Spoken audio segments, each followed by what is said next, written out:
to The Art of Adventure. This is episode 199 with Brendan Burns. Almost to 200. The Art of Adventure is the podcast that helps you travel the world, run your business, and embark on an epic quest. I'm your host, lead explorer, and guide, Derek Loudermilk. The podcast lives at derekloudermilk.com, where you'll find the show notes for this episode and links to all the pertinent things we're going to talk about. And also, you can download your free guide to the top 10 ways to make money online while traveling the world, including Instagram, which is what we're going to talk about today. Real quick, I want to plug Adventure Quest. It's happening Bali, April 20 to 27. Time for a reset and a breakthrough. We've got amazing business workshops and amazing adventures planned, canyoning, surfing, volcano climbing at some of my favorite secret spots in Bali. I've been exploring there for years now, and I know where the tourists don't go, but we will get to go. It's going to be awesome. So check that out at derekloudermilk.com. Today's guest is my good friend, Brendan Burns, and I first connected with him on Instagram. And I loved what he was up to. I saw that he had a really strong, large following on his Instagram, and I connected with him, and we hopped on the phone and we became friends. And so I wanted to bring him on the show to talk about how he grew his Instagram so amazingly well and grew a pretty epic business out of it. So I've taken his Instagram course, so you'll hear us talking about that. It's helped with my own account to grow that by several thousand more followers and spend less time managing my Instagram account. So that's awesome. So Brendan went from $0 beginning in 2016, starting this business, to $30,000 a month for his business on Instagram less than 2 years later. So really awesome growth. A lot of very specific business marketing ideas and practices. So if you are in that space or are interested in getting Instafamous, then this is a super good episode for you. Just really, really great guy. Impressive work that he's done. So listen up, pay attention. Here's Brendan Burns.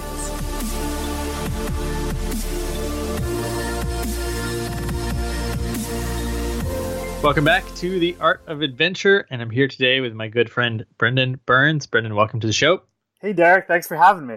My pleasure. I've gotten to know Brendan over the last few months, and I originally reached out to you. I think I found your Instagram handle, Adventure Days, and your Instagram course. And I've been working on my own Instagram, growing my account, and I was asking you lots of questions about it, and then I took your Instagram course. So I actually probably know you a little bit more than you know me. It's kind of funny when you listen to someone's podcast or take their course. You feel like you get to know them, you know? Yeah, absolutely. I appreciate you checking out my Instagram at the Adventure Days and the course. And, you know, I think I know you better than you probably realize because I've listened to your podcast episode quite a bit. So oh, good. We may know each other better than we both realize. Okay, this is fun. And you're based in New York currently. Did you grow up in New York? Yeah, so I actually am pretty local. So I live in Manhattan now in the city, but I grew up on Long Island, about an hour outside in the suburbs. So I grew up there, but always coming into the city a lot on the weekends, having fun. And I went to college actually sort of nearby in upstate New York at Cornell University, which is up in Ithaca. So I was there for 4 years. I actually stayed, and it's funny, Ithaca, if you don't know, the weather... Ben and Jerry's, right? Isn't that where Ben and Jerry's is from? I think so. Well, that would make sense because it's so cold up in Ithaca that they would have, you know, great temperatures for ice cream because they say Ithaca has 2 seasons, winter and July. But it was a really fun time. I actually stayed straight through at Cornell. I did the law school and MBA dual degree program. And, you know, a big part of my story is actually sort of, on the one hand, coming from this family of lawyers and pulling me into these JD MBA type achievement-oriented roles and being a lawyer or a businessman. And then on the other hand, growing up with my grandparents, traveling a lot, studying abroad in Barcelona, seeing the world a little bit more, and being pulled to be an entrepreneur and travel and like remote work type upbringing. So when people ask, what do you do now? How do you frame it? No, that's a great question. And it reminds me a lot of a really influential book that I read, The 4 Hour Work Week by Tim Ferriss, where he said that was his favorite question to get asked. And one of my friends, she actually just asked me the other night. She saw my Instagram account. She's taken, some of my live webinars. And it's hard for me to define it. I would say right now I'm probably a coach focusing mostly on social media, online business coaching, but also lifestyle design, because one of my big passions is, really teaching people how to follow, and I'm preaching to the choir with you, I'm sure, but teaching people to, follow their passions and find a way to monetize that, because, we spend more time working than doing anything else while we're on this planet. So I would say probably a coach or an online instructor, because I've gotten really into the online course creation model. I find that to be a really great outlet for me. But yeah, it's a tough question to answer for sure. Yeah, and obviously when we have a lot of interests, we could just sort of pick something. We're talking to someone at I go to some networking events here in St. Louis, and people say, well, what do you do? And so I'll just, maybe I'll make something up, or I'll pick one thing that I think will be interesting to them. So you can pretty much say whatever you want. It doesn't matter as long as the conversation keeps going. Yeah, well, it's funny. So one thing I've found a lot of success with is, it's almost like an interview question, right? Because when you're talking to someone and they ask you kind of an open-ended question, you can really steer that conversation in a way that you want. And I love talking about travel and food. So when I have someone ask me that question, I say, oh, I'm an Instagram influencer. And, if you look at my account, I'm coming up on 100K followers and I get a lot of free travel and meals. So, hey, why not? I am an influencer, right? But I could say a lot of different things. But when I say Instagram influencer, I've now caught this person's attention and they get really excited and their energy changes. And then it turns into a really fun conversation where we talk about travel and life. So I kind of use that almost as an open-ended way to answer that question. Yeah. And most people have never met an Instagram influencer. Yeah, so they think I'm famous and they get really into it. And it's a fun sort of segue into sharing more about my story and then possibly getting them involved in my Facebook group or one of my courses. Cool. So coming up on 100K Instagram, when did you start really diving into learning and growing Instagram? It's really a funny story how I got into it. I still have a good friend who was a personal trainer that I met through the gym, and we used to work out together, but we got really close as friends, and he was very entrepreneurial, and he was always telling me, watch social media. There's so much money to be made. Because he knew I sort of wanted to travel and work remotely and be an entrepreneur. And he was really pushing me to just get into specifically Instagram, right when it was kind of getting big. So I would say in early 2016, I started to pay a lot of attention to it. And I had a lot of travel photography because I love taking pictures. And like I said, I studied abroad during college in Barcelona. So I had all these pictures from all over Europe. I started posting them sort of early 2016. And not only that, but I started doing the engagement strategies that I like to teach of, commenting, direct messaging, putting up a lot of stories, all these things. And I noticed the followers were really coming in. And I hit 500, 1,000, 3,000. And once I got to a couple thousand, sort of in early 2016, some restaurants in New York City, I'll never forget the first restaurant that reached out to me and said, hey, would you be willing to come in and, take a picture of the food and post it? And, we'll give you and a friend a free meal. And I was like, no way, this is too cool. and it's like you never forget your first. I'll never forget my first free meal. I'll never forget the first $65 I made through my travel blog. And this was my first real eye-opening experience because Geppetto, the guy who was my personal trainer, was telling me from day one, you could get free food. He's like, first you're going to start getting free meals, then free hotels, then free airfare. Then they're going to pay you to come stay at their hotels.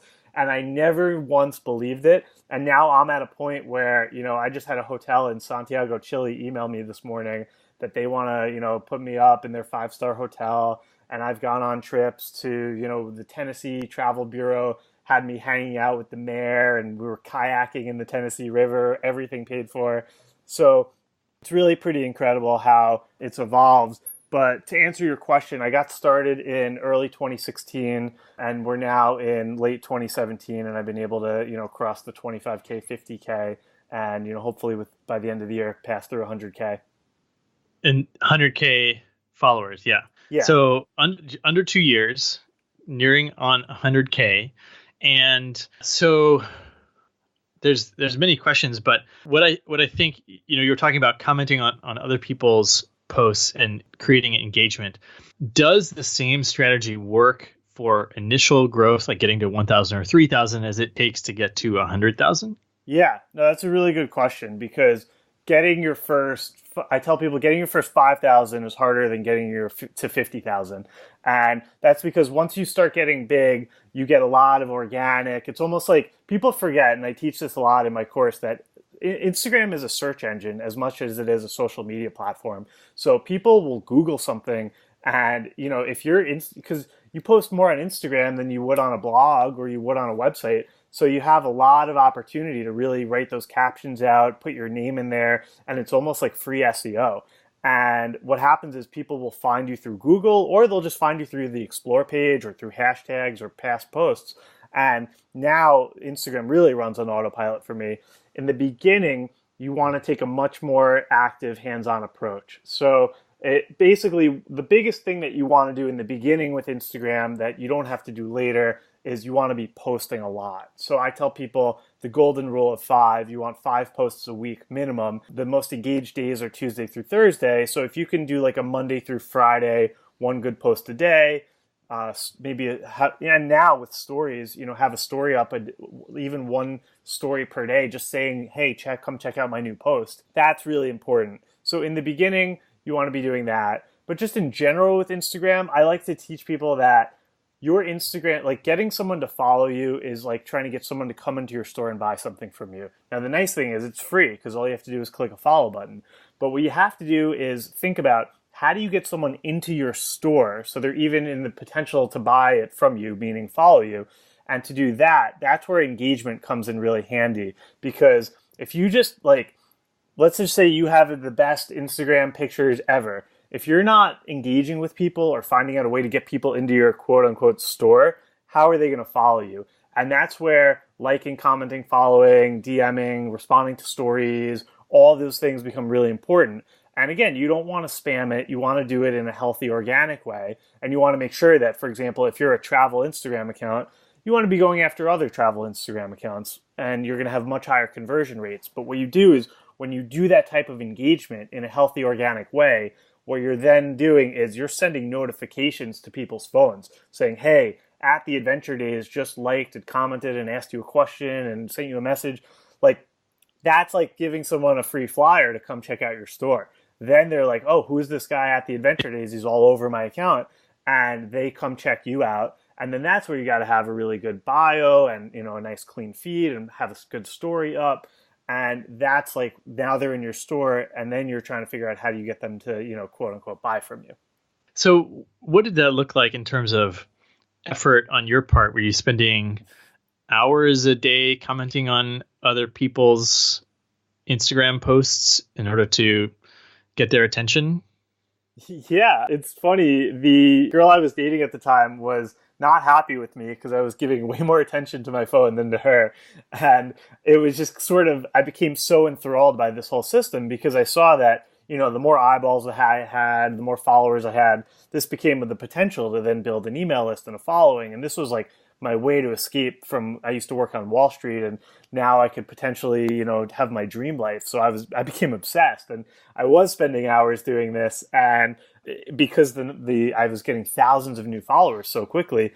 But what ultimately started happening was I started to research, and this became all the foundation of my Mastering Instagram course, which you've gone through, of how to automate it and how to put things on autopilot and how to leverage inexpensive virtual assistants or social media managers. Or there are a lot of platforms like Hootsuite, Tailwind, Buffer, where you can set up your posts in advance. And then I've worked with a couple coders and developers in a one-on-one basis to create some custom software, which you've probably seen in my course, on how to automate and outsource a lot of this engagement so you can, spend time with your girlfriend or your kids or your job and not have to, spend like 5 hours a day on Instagram like I used to in the beginning.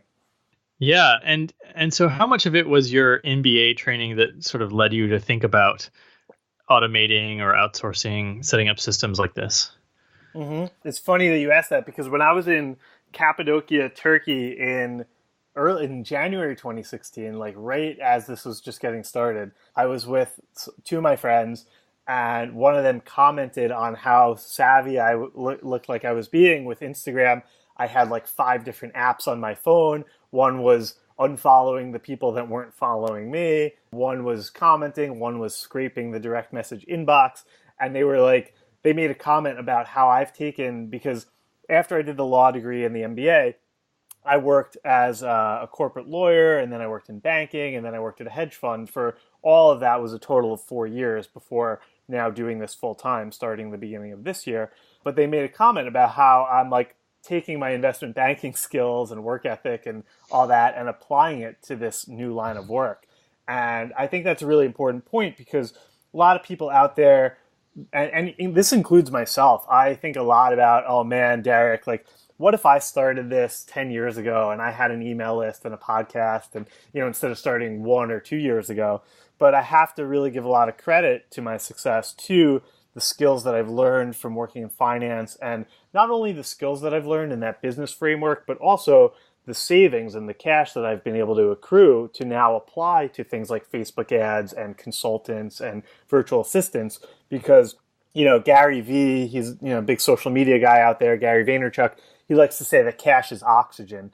And I'm always telling people to start their own business and take these leaps and so on.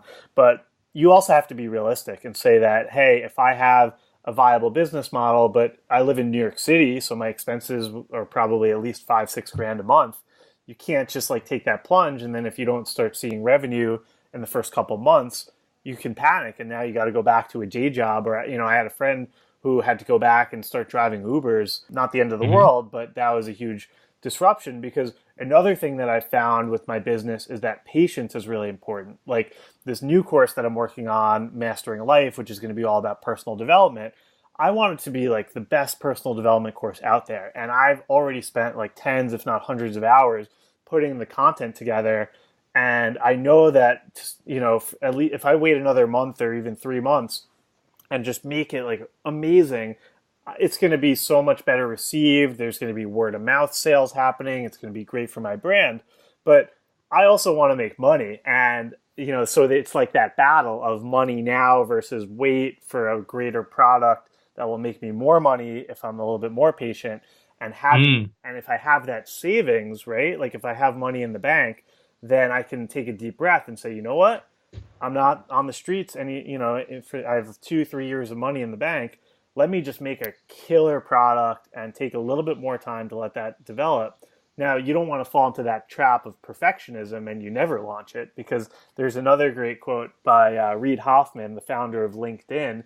And he said that if you're not embarrassed by your product at launch, then you launched too late. So you gotta, you gotta throw it out there at some point. And trust me, exactly. The iteration of my Instagram course that you've seen is very different from in February, where I had a selfie stick and I was just sort of like telling people what I did.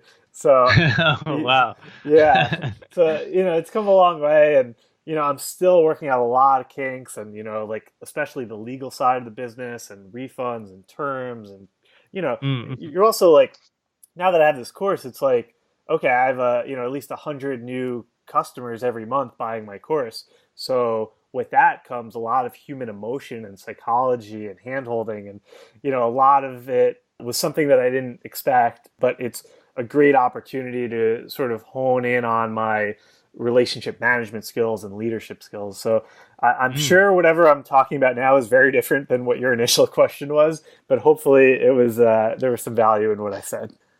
Well, I'm curious about when you said you transitioned into this full-time into the online business world at the beginning of this year, 2017. What conditions had to be in place for that to happen? Or when did you know it was time to leave your day job, your banking job, and work for yourself full time? Yeah. Well, the short answer is when the CEO of my company called me into his office and said, Brendan, when you go home at noon, and, I was going home and like working on my podcast and not coming back into the office, we can't really pay you anymore.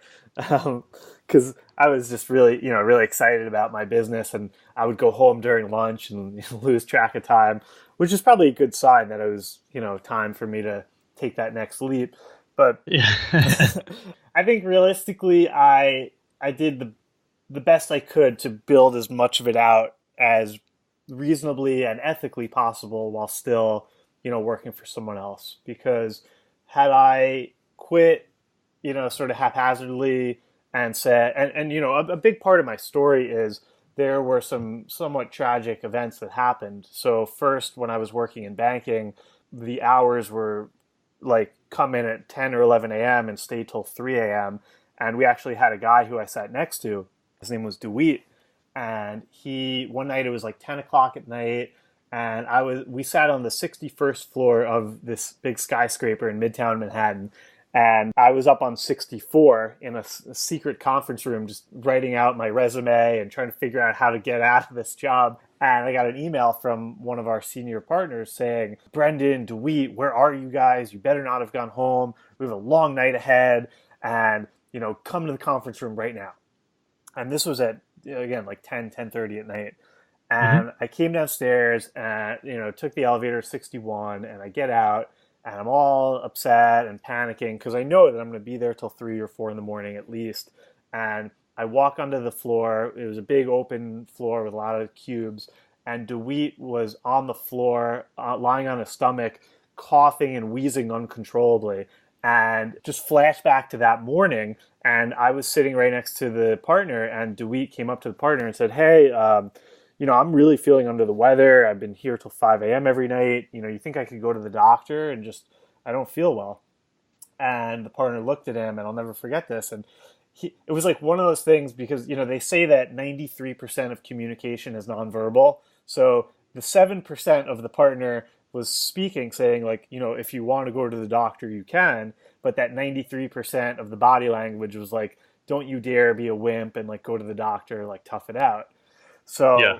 obviously he did not go to the doctor when he definitely should have. And he didn't even need a doctor. He needed a good night's rest and probably water and hydration. But anyway, fast forward to that evening, and he's on the floor and he's breathing, but he's unconscious. And they got a stretcher, I don't know how, up onto the 61st floor. They carted him off. HR came in. And then the best part of the story, so the good thing is obviously he lived and, he was fine. It was just like a stress panic attack. But Wow. the craziest thing was that my boss turned to me, at this point it's like 11 p.m., and gives me like 5 hours of work to do. And he's still not being nice. And he's like, do this work. I'm going to go to the hospital. You stay here. And I'll never forget, he went to the hospital. He came back at 4 a.m. I'm still there working. And naturally, the whole time I was on LinkedIn applying to every possible job, from entrepreneur to startups to anything just to get out of there. But that really was very hard for me and very eye-opening. And then, just fast forward to probably 3 years later, which was August of 2016. And in my new job, I was working at a hedge fund, also Wall Street. We actually had a guy pass away, and it was not, nearly as much as the job's fault because he had struggled with drug addiction in his past. But there was a clear correlation between, him working more and being more stressed out and then what ultimately happened with him. So, that was kind of my last straw, and it became not on like that much of a shock to read about these stories of guys on Wall Street jumping out of buildings. And, it was just like, all right, this is totally insane. So from an emotional, Seriously. yeah, no, I mean, it was not every day, but every day there would be an article in the Wall Street Journal about someone at a hedge fund either committing insider trading, divorce, drugs. There was, a lot less, but still some death, suicide. And I was just like, oh my God, like, well, what's the price? Like, when is it worth it? So that was a big influence, obviously, in terms of like really following my passion. But then from a more practical standpoint, just educating myself as much as possible and really taking advantage of those nights and weekends. And, from like February 2016 until February 2017, starting a website, a podcast, growing my social channels, a small email list. And, so that was all very, very helpful. But I will say that there is tremendous value, as I'm sure you know, in going full time, because once, you burn the boats, so to speak, you then, you need money to live. And it's like, that's when the real hunger and the real passion came, because it was like I was in survival mode.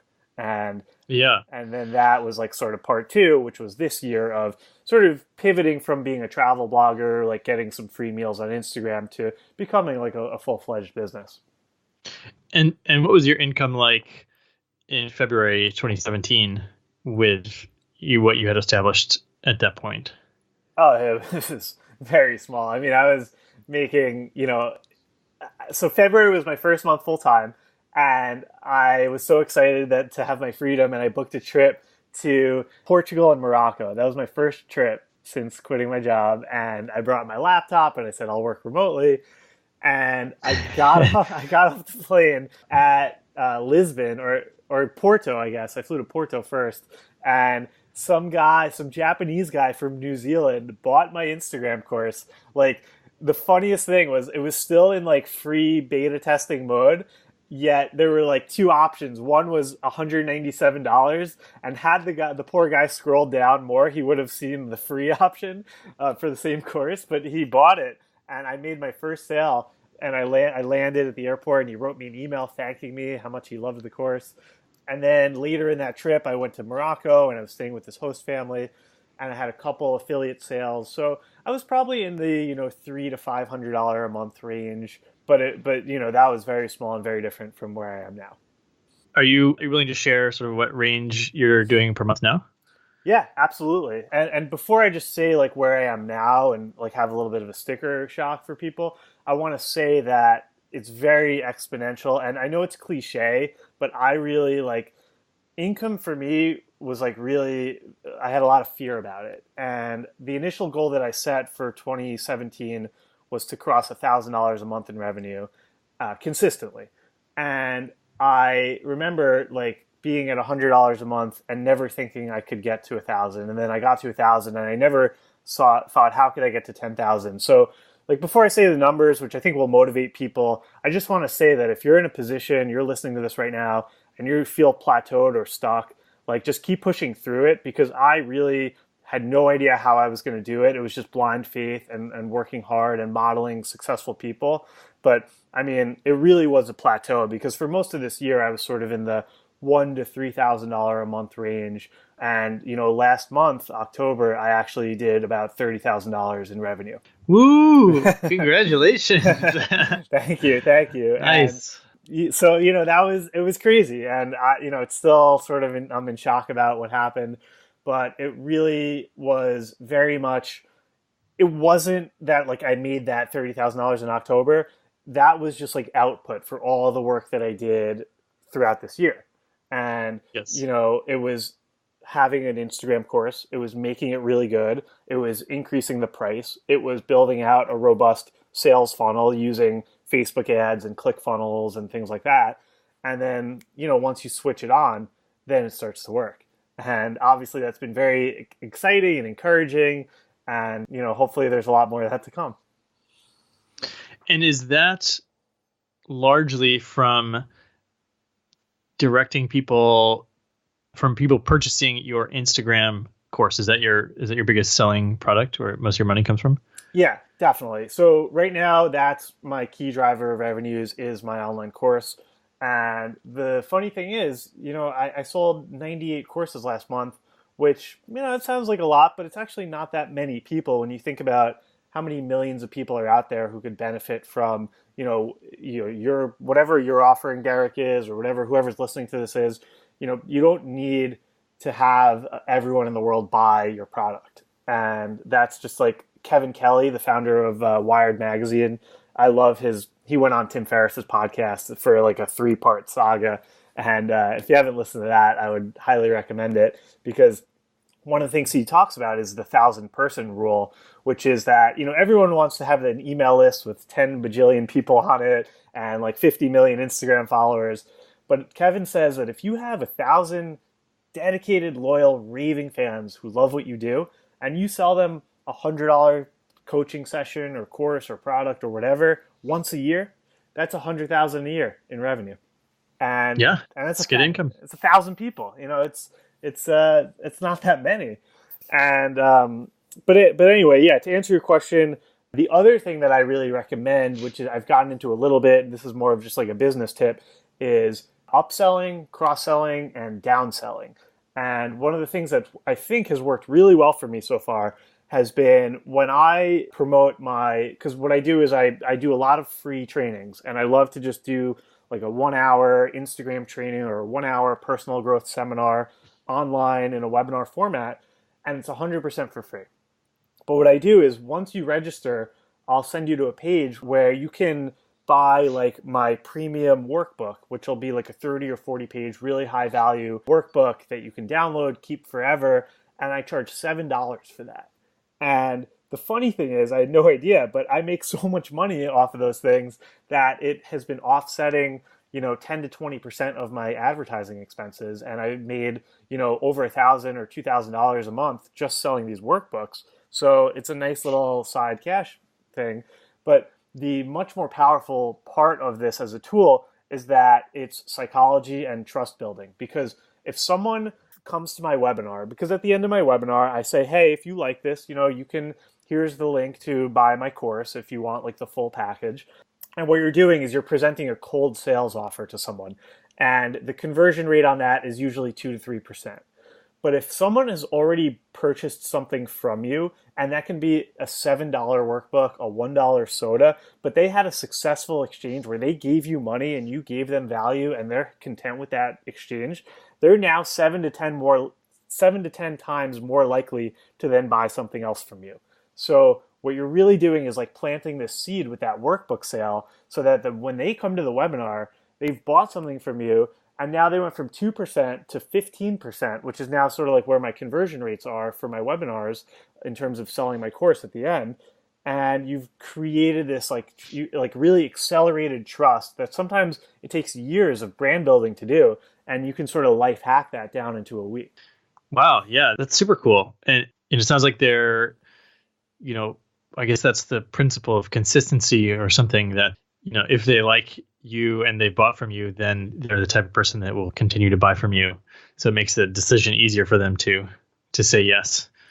Exactly. And it's like, and the other important thing that I've been working on that I would recommend to people is that even if you have a high ticket course and you think like that's the end game, like, if I can get someone to buy my Instagram course for $300 and just, that's the goal.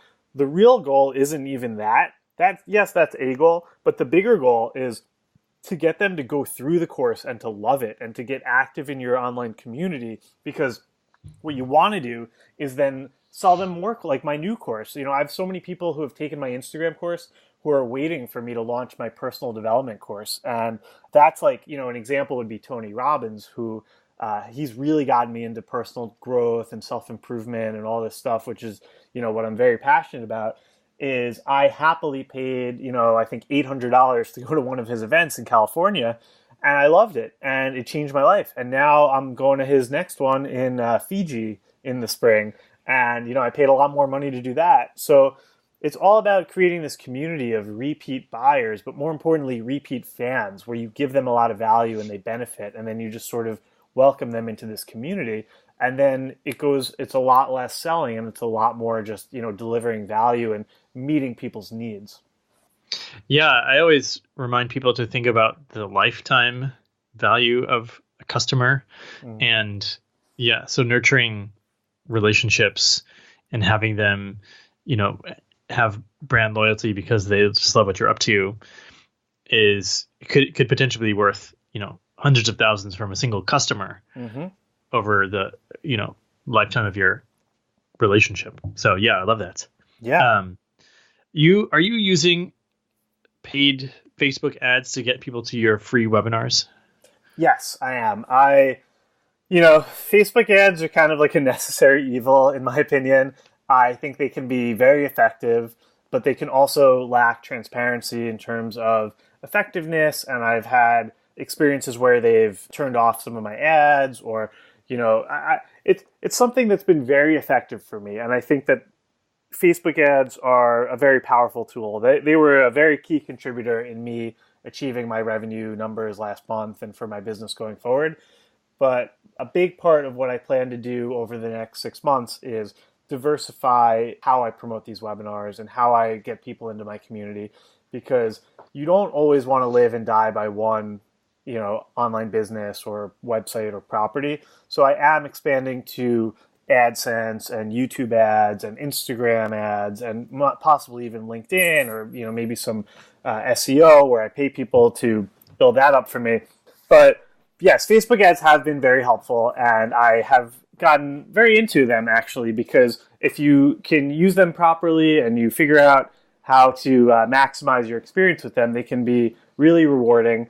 And I'm kind of like a tech nerd, so I enjoy all the back end stuff, like creating the custom audiences and lookalike audiences. Like, I have a full-time paid Facebook ads manager, and she does it all for me. But I'm very hands-on with her, and I do enjoy it, and it's really been very effective for me in my business. Cool.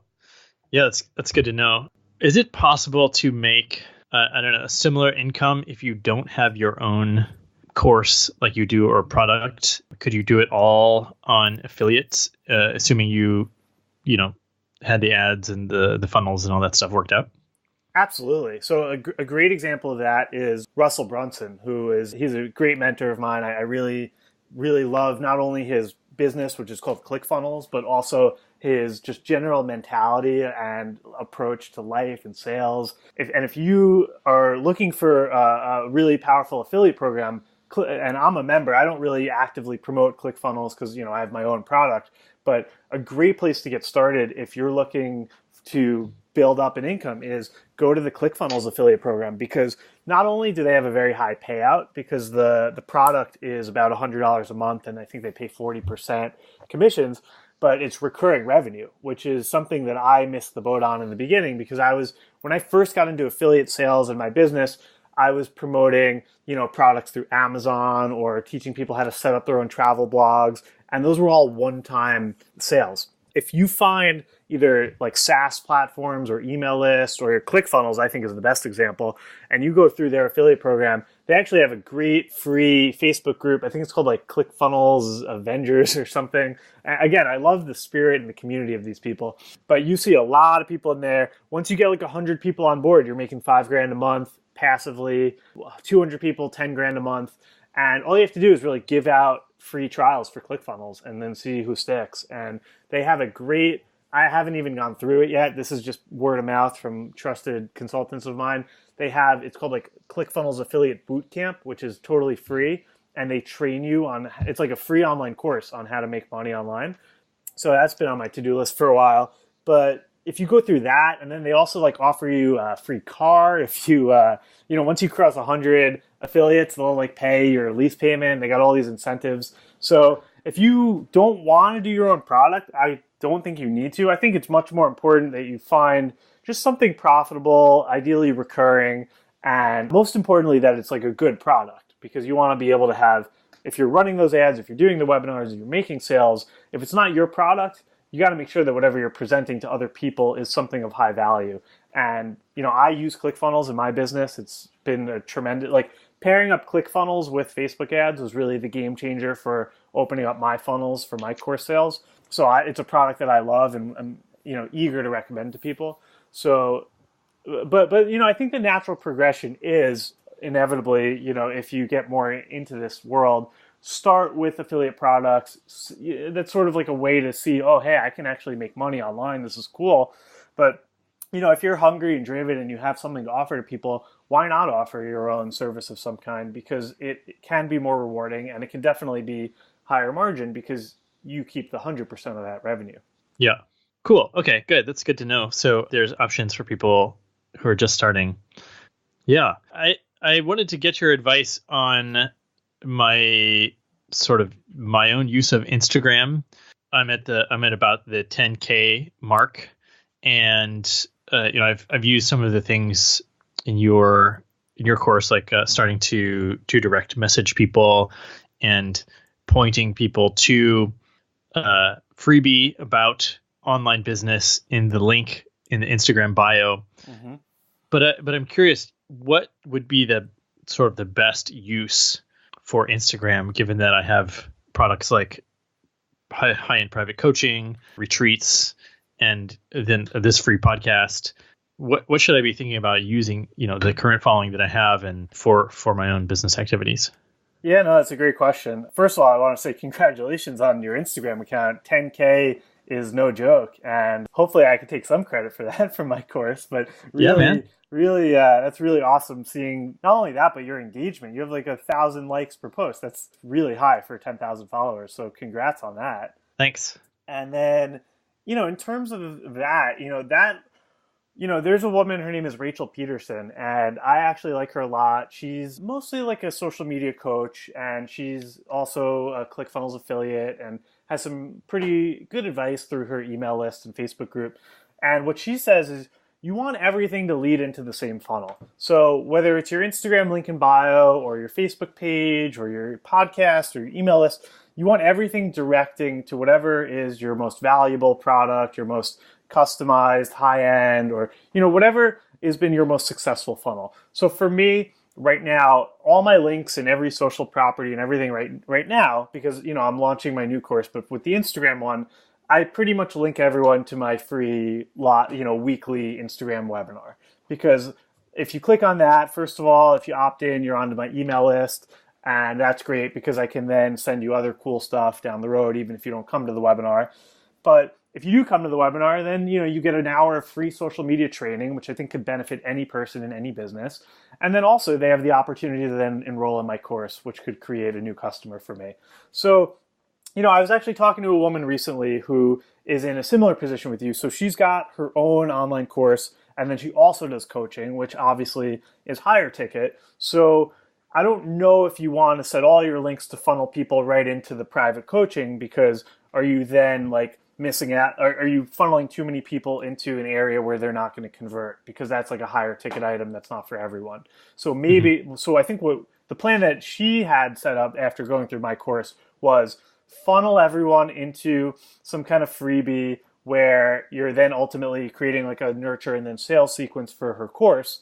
And then once they buy the course, you can then upsell them the coaching. And I don't do a ton of coaching right now. It's something I think I want to get more into because I enjoy it. But that's kind of what I've been doing is, I sell my course, and then after you check out, you get a thank you page, and then it's the option to buy some personalized coaching sessions with me. And I think that's something that you could look into is, think about a way to either do a live webinar. I've also been experimenting with pre-recorded webinars. Now, those aren't as fun. I kind of still enjoy I'm doing a live webinar tonight, and I do them 7 p.m. Eastern here in New York on Tuesdays. And actually, Russell Brunson, the guy from ClickFunnels, he's you can grab his book for free. I think it's called .com Secrets. I really enjoyed it. And he says, do a live webinar once a week for either for a year or until you make $1 million. So maybe I'll cross the 1 million before next July. But for now, I've been doing them for about 3 months. And they're really fun. They're real good rush. I really enjoy, I'll tell people, put your Instagram handles in the chat box, and I pull them up. I have your Instagram up right now. And that's a great way to engage with people. So what I would do is I see your funnel right now is sending people to a ConvertKit landing page, which I think is a great place to be, because that's the mistake that most people make is they just send people to, their website. And then unless their website blows someone away, which 1% to 2% of the time it will, you're going to lose that person. So having this landing page is great. What I would do is probably A/B test it with, you could probably take out a little bit of the text at the top, your guide to. You could probably trim that up because you want to make sure that Let's Go button is above the fold, meaning people don't have to scroll down to get there. Gotcha. But in general, you're already in the 1% of, sales psychology by just having this really cool landing page and growing an email list.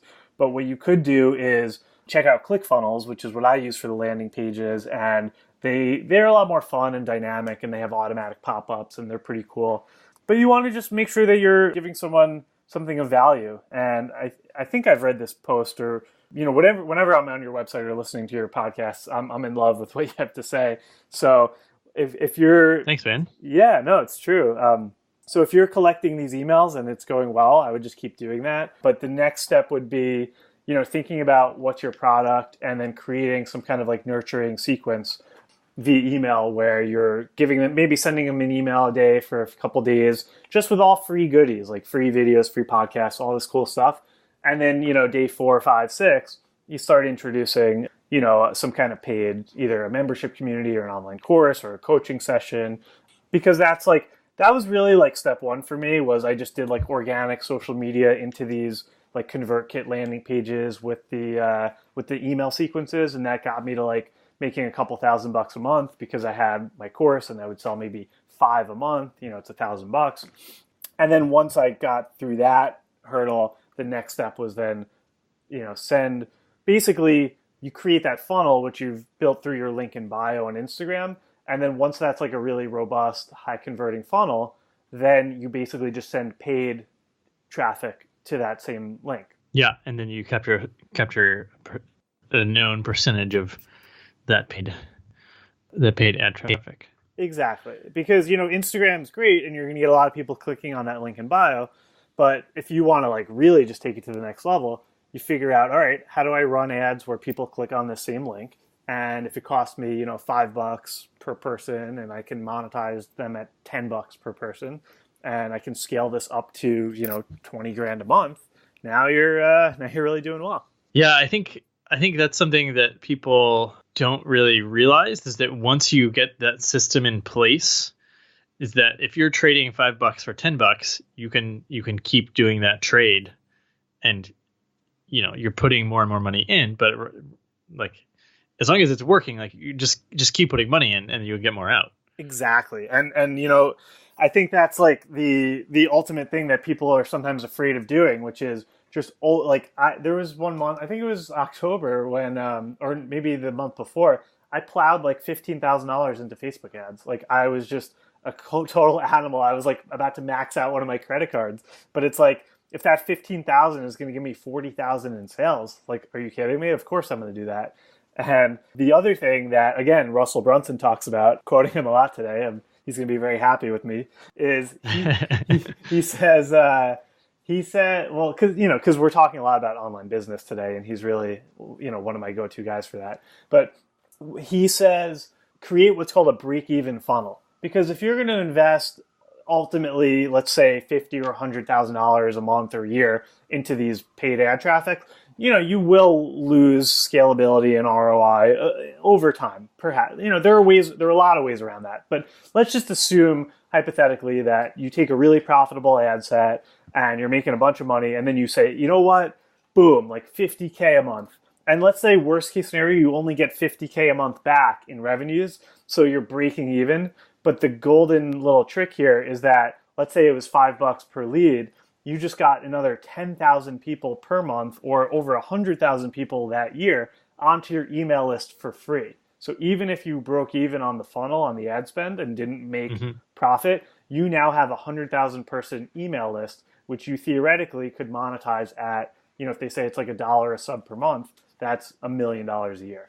And, people now, like in the online business community, people are sort of talking about Facebook Messenger lists as like the new email list. I don't know if you've seen that, but I threw a new little video into my course, how to set up a chatbot, which are much more highly engaged. But then there's like the pushback that Facebook might, ruin it or make some kind of algorithm in Messenger.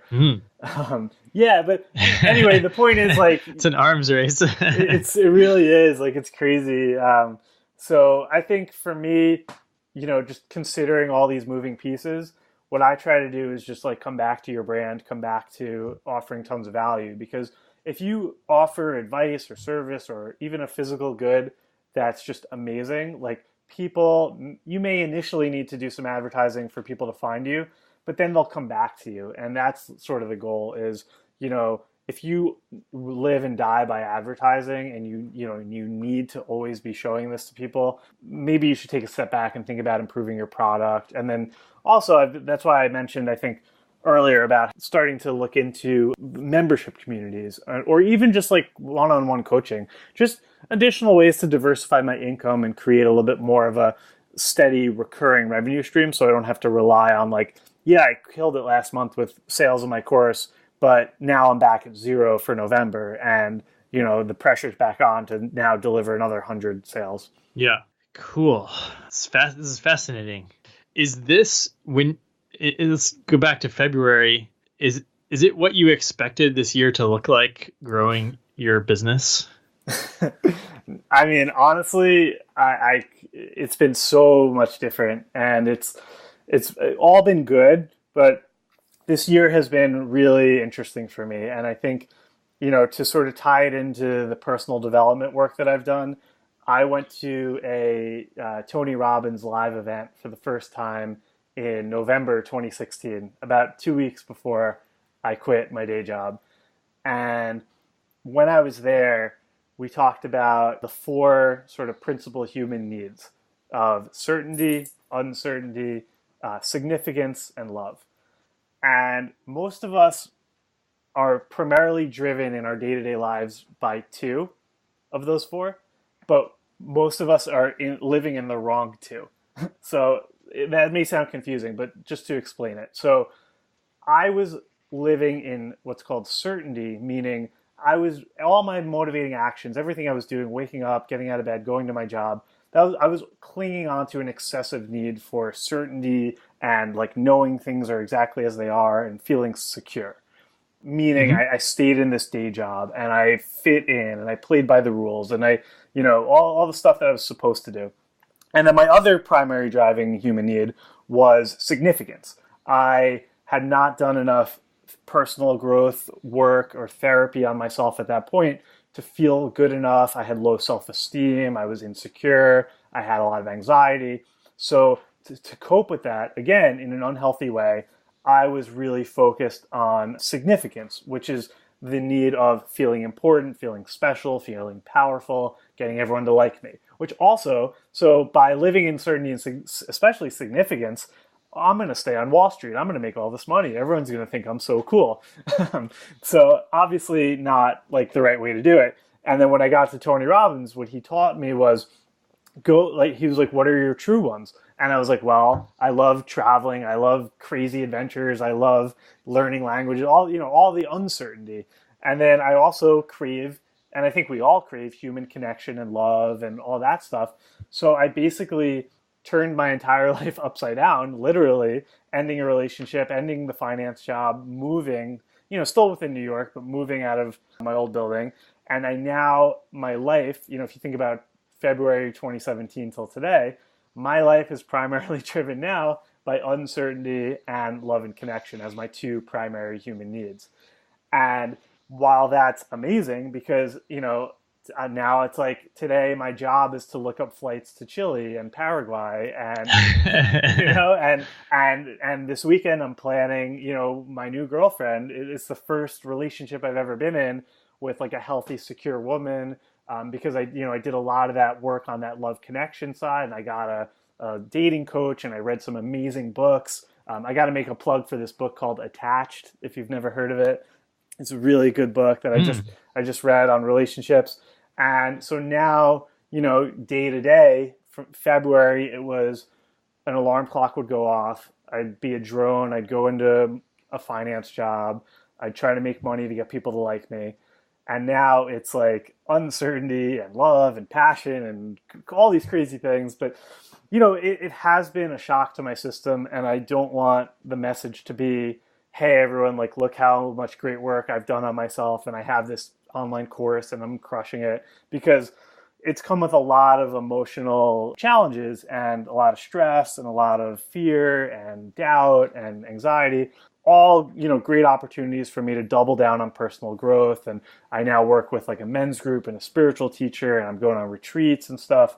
So I just don't want to say that it's all been fun and games. It is a totally different life. It's amazing. It's finally, I live in a fulfilled state, which is so rewarding, but it has been emotionally overwhelming at times. And it has been something that has required a lot of work to, pull this off. Yeah, it sounds so exciting, and I can hear it in your voice that it's like a world of opportunities awaits you. So it's very cool to hear. Before we wrap, I think we should probably talk a little bit about your upcoming project. We've talked about your Instagram course so far, and since you've been talking a bit about life development and personal development.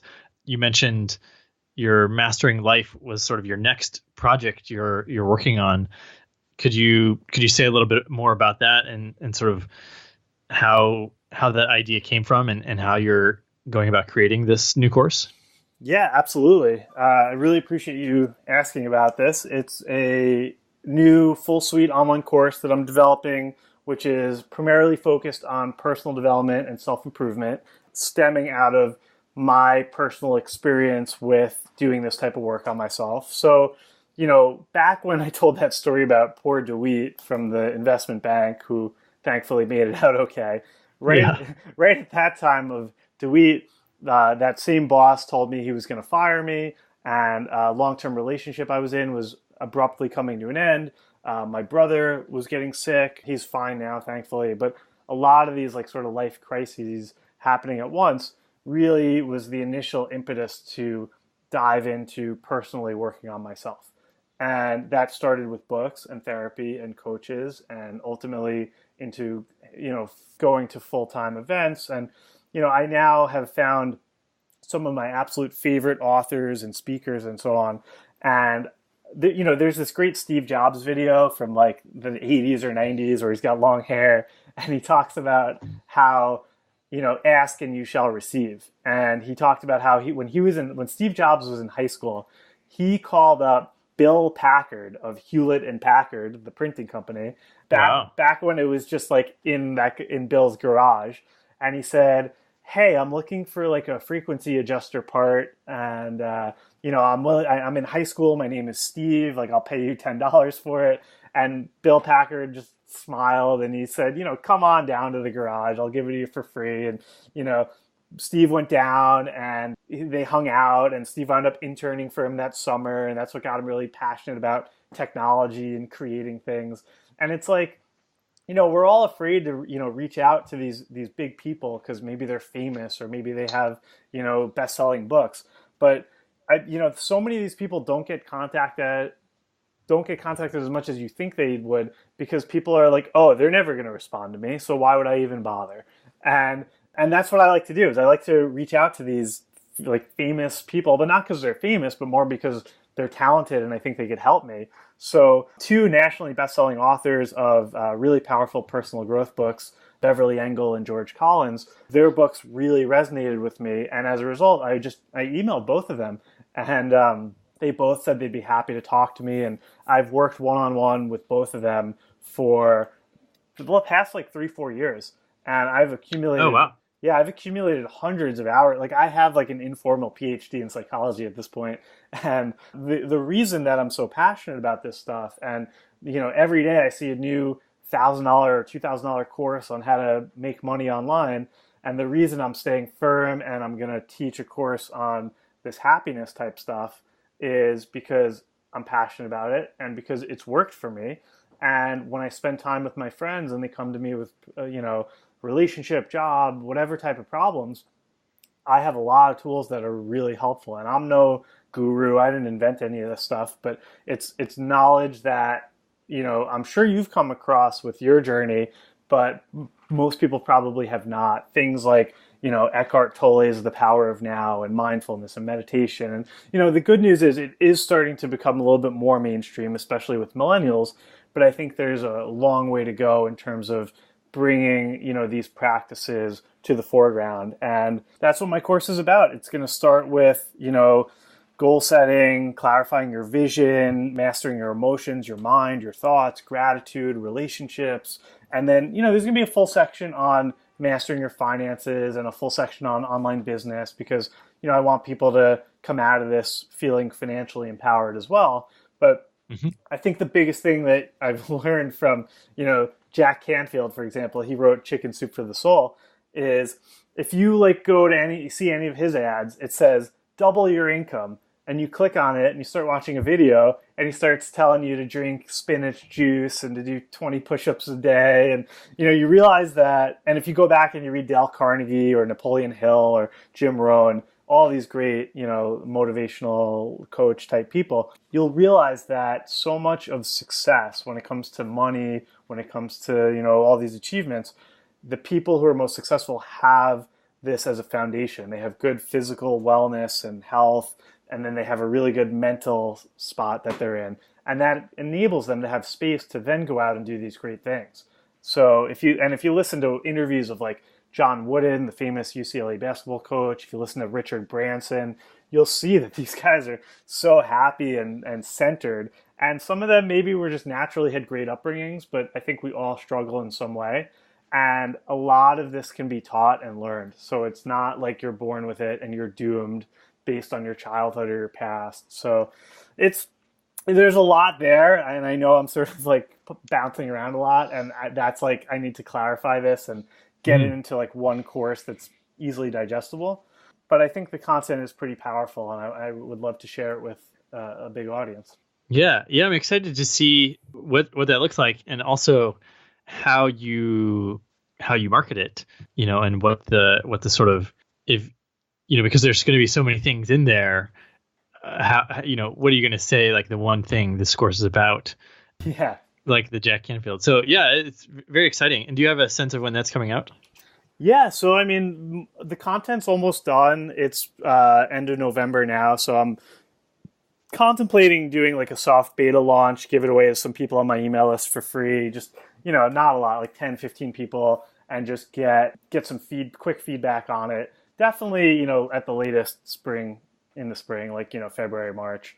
A lot of people are like asking me when it's coming out, which is good, but I also don't want to rush it, because I know that it's, if I take an extra, like I was talking about earlier, like if you have that cash flow, just take a little extra time, make sure you get it right, and just set it up. Like, this is something that I'd love to just build upon and set up as like my long-term sort of flagship course. Yeah, brilliant. Well, is there anything we haven't touched on that you think is important for our listeners to know? Yeah, I mean, I just want to reiterate that all these things take time and hard work and consistency. And, I look at a lot of other successful people, and I often, incorrectly compare myself to them by saying, oh, I'm having this really bad day, or I'm in a really bad place, and look at them and look how great they are. And I think it's really important that you remember that we often compare our insides to other people's outsides. And that's something that we do a lot, especially with social media, when people are generally just posting the greatest things happening in their life and not the bad things. So if you see my business or someone else's business or whatever, just keep in mind that you're only seeing, like I saw a great cartoon once, which it was a huge iceberg, and just above the water, the iceberg was labeled success. But then underneath the water, all the other pieces of the iceberg said, fear, doubt, persistence, tears, sweat, and it's like, you're only seeing, when you listen to these podcasts, you look at these people's businesses, you're only seeing what's above the water. But remember that, you're not alone if you're dealing with all those other parts of the glacier below the water.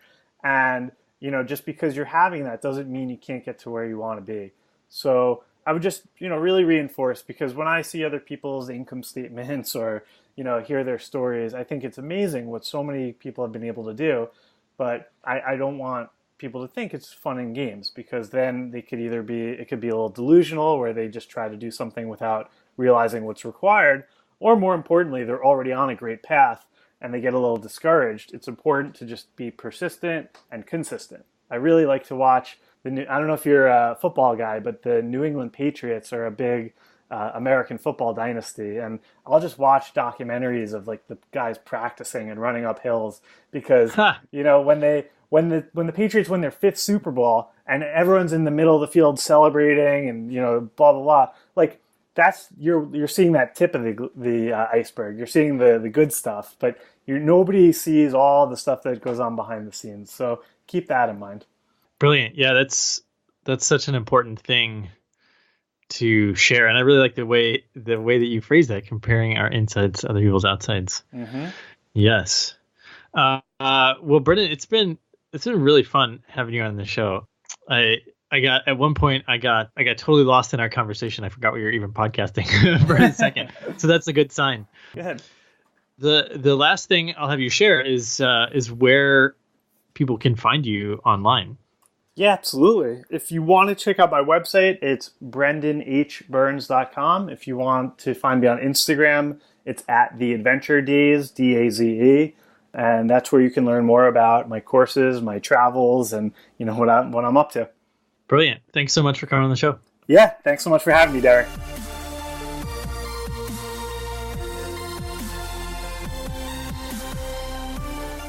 Awesome interview with Brendan. If you dig what he's talking about, give him a shout out on Instagram. He'd love to hear from you.